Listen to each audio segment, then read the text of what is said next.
So, who finally dumped the former cable TV actress Meghan Markle from the Coronation? As ever, let me explain. Hi, good morning, Neil Sean here in the very heart of a very windy London. Yeah, very windy. Apparently we're going to have gale force storms, lashings of rain, even possibly snow. Can you imagine? We were talking about the beautiful daffodils, weren't we, earlier on? The spring, the bloom, all of that sort of stuff. How quickly all that's moved away, eh?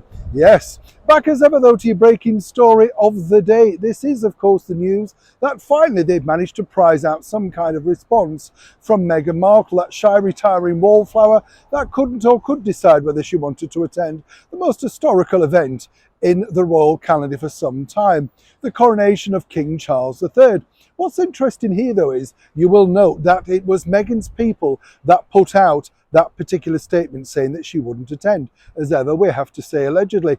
And once again, of course, that doesn't really give the palace enough time to prepare the more official statement of exactly what's happening and who with.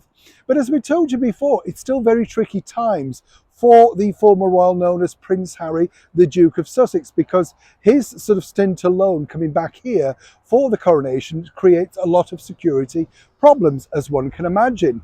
But as ever, it wasn't as simple as A, B, C with Meghan and Harry. And as ever, let me explain. As we've told you before, lots of senior members of the British monarchy find it very difficult to deal with both Harry and Meghan, seemingly because they can't make a single decision. You know, whatever they want to do, everything's done for heightened reality.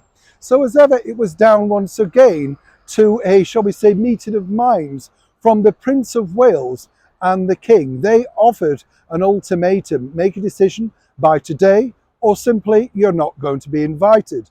They couldn't have that, of course, so naturally Meghan and her team decided to put it out that she wouldn't be attending. After all, it's the birthday of her eldest child, Prince Archie, and better that she stays at home.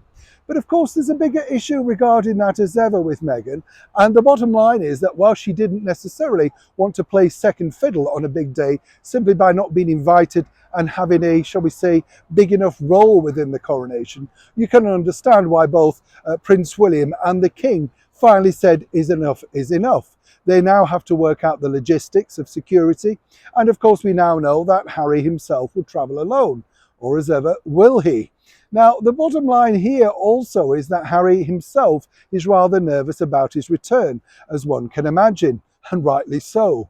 But at least he's shown the good sense not to be that curlish and miss one of the most important, if not the most important day of his royal father's life, King Charles.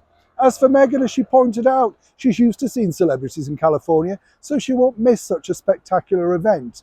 But of course, all eyes will be on Harry, and this fleeting visit, seemingly, won't be for too long, no chance of reconciliation.